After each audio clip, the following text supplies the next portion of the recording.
In this video, we're going to take a look at photo sliders.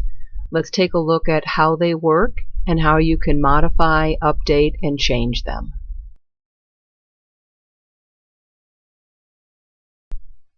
You will need to be logged into your Google account where your photo slider has been created for you. Go into your Google Apps and into Google Drive. There you will see a folder called Photo Slider. You need to double-click on that in order to open the folder. In the folder you'll see two different files. The green icon represents a spreadsheet. Double-click on that to open up the Photo Slider spreadsheet. Let's first take a look at the different columns in your spreadsheet. Column A is for a title. This title will show up on the images in your photo slider. Here's an example of putting titles into the cells and then having them show up on the photo slider. I simply type the titles for each of the different images that I want to have represented. Once I have some titles on here, you don't even have to save anything or change anything. Let's just jump over to the website. When I refresh this, you'll see it will update, and you can see where it says title here. So it's just that simple to add titles to your images. Column B is the column for your alt text information. You should fill something in each of these cells for each image. This is so that for ADA purposes, each of your photos will have an alternative title. And then column C is the URL. This is the URL of the image that will show up on the slider. These URLs can be taken from Google Photos. Let's review how you would get a URL from your Google photo album.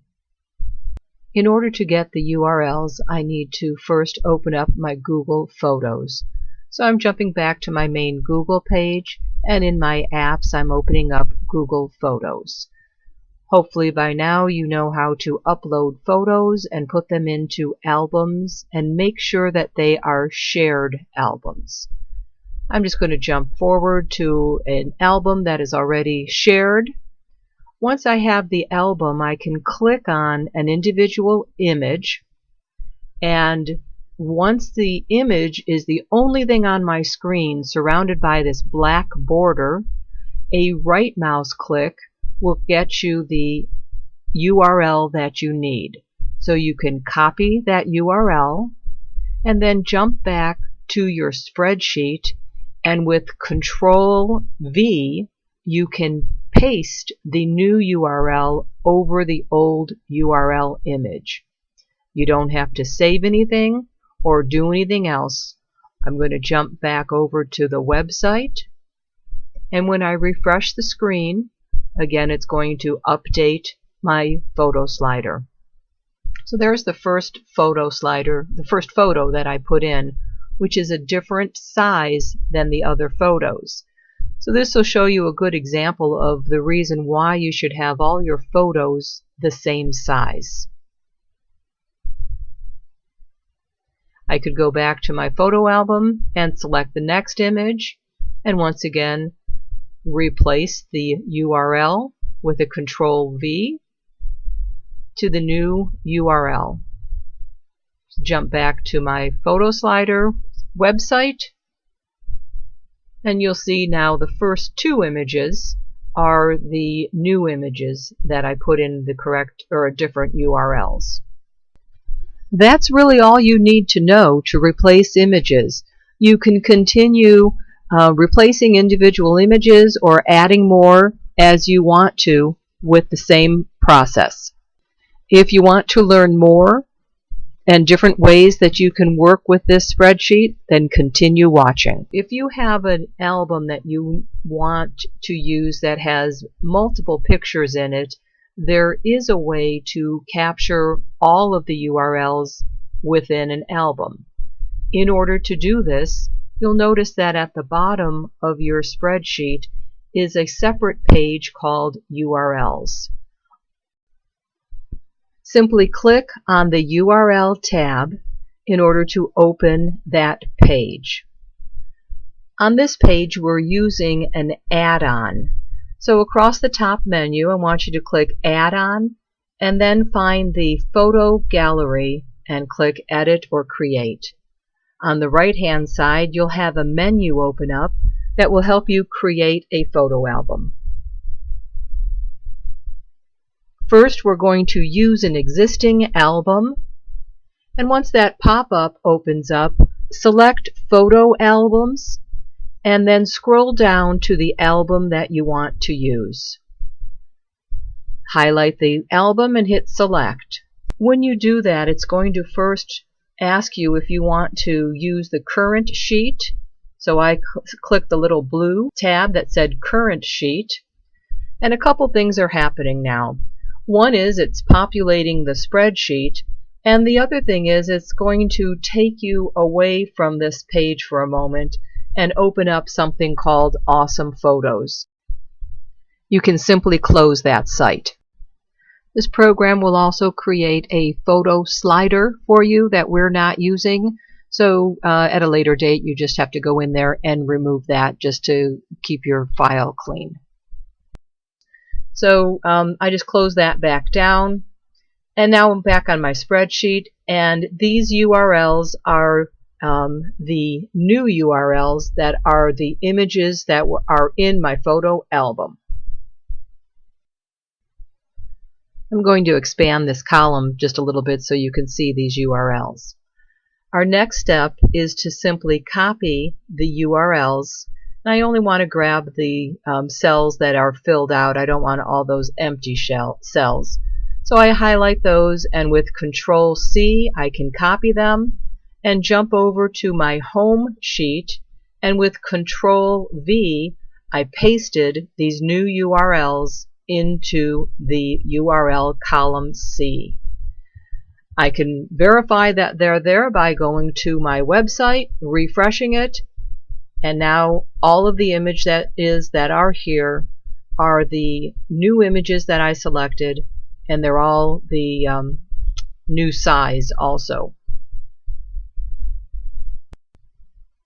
So once again, that's all you need to know about adding images in a group at a time. If you want to learn more about what you can do with this photo slider, then continue watching and I'll show you how to add links to your images. Okay, I'm back in my spreadsheet, and I'm first going to just clean up column C a little bit. I'm going to format this so that the cells don't bleed into column D and column E. These are the two columns that we're going to focus on right now. So all you have to do is put a URL in column D. But I'm first going to change the title line for this row so that it says, like, click here for more details or something similar to that. Then go to the website where you want to have the link directed to, and with Control-C copy the entire URL from the address line. And now Control-V will paste that URL into the link column. Next, you'll need to designate whether you want the link to open in a new window by putting _blank in the target column, or in the same window by putting _top in the target column. The rule you should follow is, if you're linking to an external site, open it in a new window. If you're linking to a site within your website, open it in the same window. So I'm going to fill in blank for my first link to my external site, and I'm going to create a second link. This is within the same website, Make sure you use your live link. I'm using a Google site link because this isn't actually a live site, but it's still within the site I'm working on, so I'm updating the title to say click here for more information or whatever you want it to say, and I put in my link. And because my link is an internal site within the same website, after I clean this up a little bit, I'm going to copy _top and paste that in as my target. So now let's jump over to the home page of my website, and you can see now this is in red and I have a link that is active. This opened in a new window, and here's my second image with a link, and that's going to open in the same window. As you can see, everything is pretty easy to control on the photo sliders. You simply use the spreadsheet, and that will let you change and update just about anything you want to do.